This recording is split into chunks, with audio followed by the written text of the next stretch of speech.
Mark buys a rental property. Lisa puts the same money into index funds. They both think they made the smarter choice. They're both wrong because one of them forgot to count the hours and the other forgot to count the zeros. And when you actually run the numbers over 20 years, the gap will make your stomach drop. Let's make this completely fair. Mark and Lisa are in their late 30s. They've built $50,000 together over several years, both working about $55,000 each, $110,000 combined. Same city, same life, same financial starting point. To run this comparison properly, we're going to follow two separate paths and track what happens down each one over 20 years. The only difference is what they decide to do with that $50,000. Mark uses it as a 20% down payment on a $250,000 rental property, a solid 3-bedroom house in a decent neighborhood. He takes out a 30-year mortgage at 7% interest. Monthly mortgage payment? About $1,330. He finds a tenant willing to pay $1,800 a month. On paper, that's $470 a month in profit before he spent a dollar on anything else. Mark feels like a genius. Lisa takes that same $50,000 and puts it into a total stock market index fund. No leverage, no tenants, no keys to hand over. She sets up an automatic monthly contribution of $300 and doesn't touch it again. Her coworkers ask her what she's investing in. She says, index funds. They nod politely and change the subject. Nobody's impressed. On day one, Mark has a house, a tenant, and a story to tell at every dinner party for the next 6 months. Lisa has a brokerage account and a confirmation email. It's not even close in terms of how it feels. But feelings and math are two very different things. For the first few years, Mark is living the landlord dream. Rent hits the account on the first of every month. He drives past the property on the way to work and thinks, I own that. He's claiming mortgage interest and depreciation on their taxes, shaving a couple thousand off their tax bill each year. He's building equity with every mortgage payment. He's watching comparable homes in the neighborhood tick up in value. Everything about this investment feels real, tangible, and smart. Lisa logs into her brokerage account once a quarter, sees the number go up a little, then down a little, then up a little more. Year one, her $50,000 grows to about $55,000. Year two, maybe $61,000. It doesn't feel like anything is happening. There's no key in her pocket, no asset she can point to from the car window, just a number on a screen. Mark's friends ask him about the property at every get-together. Nobody asks Lisa about anything.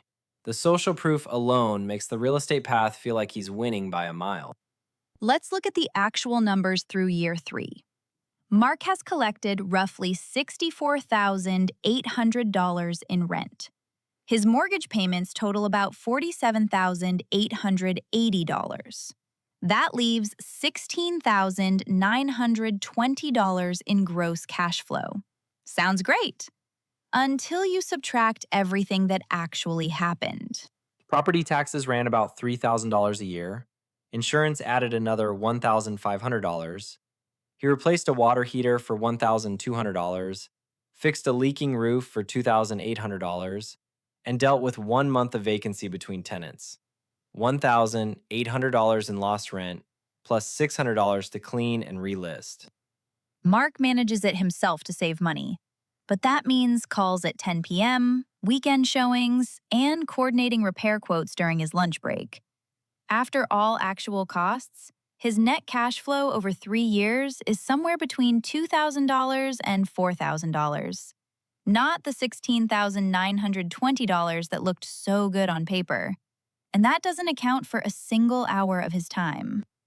Meanwhile, Lisa's index fund, $50,000 plus $10,800 in contributions, is sitting at roughly $76,000 at 10% average annual return. 0 phone calls, 0 emergencies, 0 weekends spent waiting for the contractor who said he'd be there at 9. But Mark still has leverage working for him. His $250,000 property has appreciated about 3 to 4% a year and is now worth around $270,000 to $280,000. His equity has grown to roughly $55,000 to $65,000. That's real wealth, built partly with the bank's money. That's the one structural advantage real estate has that stocks can't easily replicate. The rent check is the number everyone talks about. It's the number on the YouTube thumbnail, the number at the real estate meetup, the number Mark's buddy brags about at the barbecue. What nobody talks about is everything that comes out of that check before you actually keep any of it. Vacancy. The average rental property sits empty about 1 month per year. That's a full mortgage payment with zero income to cover it. And when a tenant leaves, you're paying for cleaning, minor repairs, listing, and your own time to screen and show. Nintendo and repairs. The standard rule is to budget 1 to 2% of the property's value per year. On a $250,000 house, that's $2,500 to $5,000 annually. Some years it's a $200 faucet fix. Other years it's a $7,000 HVAC replacement in August that you didn't see coming and absolutely cannot postpone. Capital expenditures. Roofs last 20 to 25 years. Furnaces last 15 to 20. Water heaters, 10 to 12. These are guaranteed future costs that arrive in chunks of $5,000 to $15,000. If you're not setting aside money every month for them, you're not running a business. You're running on luck. Property management. Hire someone, and that's 8 to 10% of monthly rent gone immediately, roughly $150 to $180 a month. Manage it yourself, and you're working a part time job you're not getting paid for. Either way, it costs something. And then there's the risk nobody likes to discuss. A tenant who stops paying and knows how the eviction process works can cost 3 to 6 months of lost rent plus legal fees. One event like that can erase an entire year's profit or more. None of this shows up in the $470 a month number, but it shows up eventually. It always does. Quick pause. We want to say something real for a second. We're a small channel, it's just the two of us, and we make these videos specifically for couples who are trying to figure this stuff out together. If this is useful, a like and a subscribe genuinely helps us keep going. It takes 2 seconds, and it means more than you know. Okay, year 5 is where this really starts to get interesting. Mark is deep in the reality of being a landlord. He's on his third tenant. He's replaced the roof for $8,500, handled a plumbing emergency at $1,400, and spent 1 month with the property sitting empty between tenants. He's raised rent to $1,950, which helps, but property taxes and insurance have climbed too. His actual cash-on-cash return, the money he pockets relative to the money he put in, is hovering around 3 to 5% after all real expenses. Not bad, but not the 15 to 20% return he'd talked about at the barbecue. Lisa's portfolio at year 7 has grown from $50,000 to roughly $135,000 to $150,000, including her $300 monthly contributions. She hasn't picked a single stock. She hasn't timed the market once. She has done nothing except not touch it. The compound growth is starting to accelerate. The gains on the gains are now generating more new wealth each year than her original contributions were. Here's what's happening under the surface. Mark's wealth is growing, but it's growing slowly after expenses, and it requires constant attention. Lisa's wealth is growing in a curve, slowly at first, then faster and faster. Compounding is boring for the first 5 years and astonishing for the next 15. By year 10, Mark's property is worth roughly $335,000 to $350,000. His remaining mortgage balance is about $166,000. That puts his equity at approximately $170,000 to $184,000.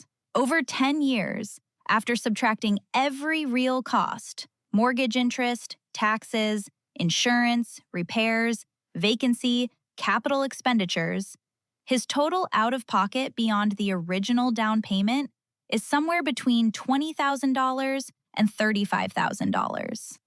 Lisa's portfolio, with consistent $300 monthly contributions and roughly 10% average annual returns, is sitting at approximately $165,000 to $180,000. She put in $50,000 up front plus $36,000 in contributions, $86,000 in actual dollars. The rest is pure compound growth. And she spent exactly 0 weekends managing anything. At year 10, they're surprisingly close in total wealth. Mark might be slightly ahead thanks to leverage. But here's the thing. Mark has also spent hundreds of hours managing the property, concentrated his entire investment in a single asset in a single zip code, and carried hundreds of thousands of dollars in debt. Lisa diversified across thousands of companies and never lost a night of sleep over it. This is where the full picture comes together. By year 20, Mark's property is worth roughly $450,000 to $500,000. His mortgage is either paid off or nearly there. Equity somewhere between $400,000 and $500,000, depending on appreciation. Over 20 years of maintenance, repairs, turnover, taxes, insurance, and at least one major renovation, his total net profit from cash flow might be $40,000 to $80,000 above what he actually spent. Maybe more in a strong market, maybe less in a flat one. Lisa's portfolio at 10% average annual return with $300 monthly contributions has grown to approximately $420,000 to $460,000. Total money she actually put in, $50,000 up front plus $72,000 in contributions over 20 years. $122,000 of real dollars. The other $300,000 plus is pure compounding. No debt, no tenants, no 2 a.m. call about a broken pipe. When you compare total wealth, they're in the same ballpark, somewhere between $400,000 and $500,000 each. But how they got there is completely different. Mark worked for his. Lisa waited for hers. Mark had stress, risk concentration, and illiquidity. Lisa had volatility, but liquidity, simplicity, and freedom. And here's the part that changes the math specifically for couples. If both partners contribute to the index fund, $300 each, $600 combined, Lisa's 20-year portfolio jumps to roughly $700,000 to $750,000. Because in the stock market, two people investing together compounds exponentially through time. In real estate, two people investing together usually means buying another property, taking on another mortgage, and doubling the workload. If I only showed you the downsides of real estate, I'd be doing exactly what stock market influencers do. Stocks have real risks that disappear in the 20-year chart. Volatility is brutal. In 2008, the market dropped roughly 37%. In March 2020, it dropped 34% in a single month. If Lisa had $150,000 in her portfolio and watched it fall to $95,000 in a few weeks, that's not a number on a screen. That's a gut-wrenching moment. And the data is clear. Most retail investors panic sell during crashes and buy back in after the recovery, locking in losses at the worst possible time. For a couple, staying aligned when the market drops, not letting fear drive a joint decision, is a real challenge that solo investors don't face the same way. There's no cash flow. Index funds don't send you a monthly check you can spend. Dividends on a total market fund are roughly 1.5 to 2% yield. On $150,000, that's about $200 a month. That's not replacing anyone's income anytime soon. No leverage. Lisa used $50,000 to control $50,000 in assets. Mark used $50,000 to control $250,000. That 5-to-1 leverage is powerful when property values rise. And it's the primary reason real estate has created more millionaires than the stock market in many studies.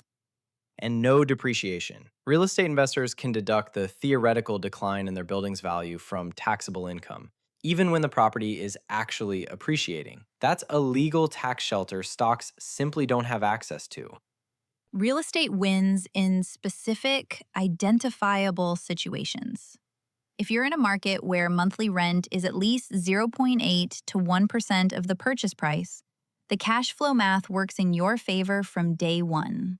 If you're willing to treat it as a business, screening tenants carefully, budgeting for capital expenditures, building actual systems, the returns can exceed stocks, especially with leverage working for you.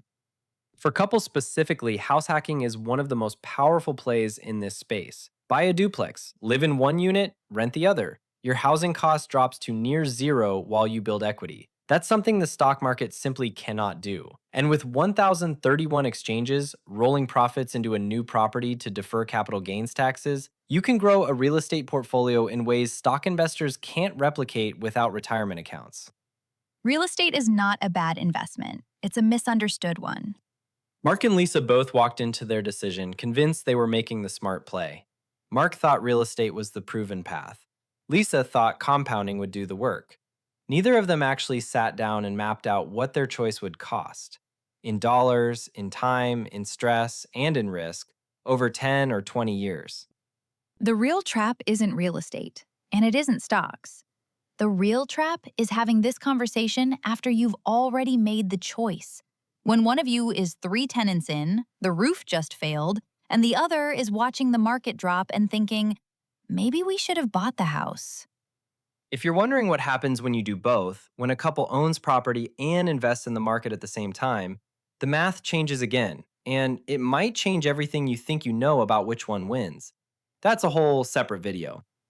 But for now, the next time someone tells you real estate always wins or the stock market always wins, ask them one question.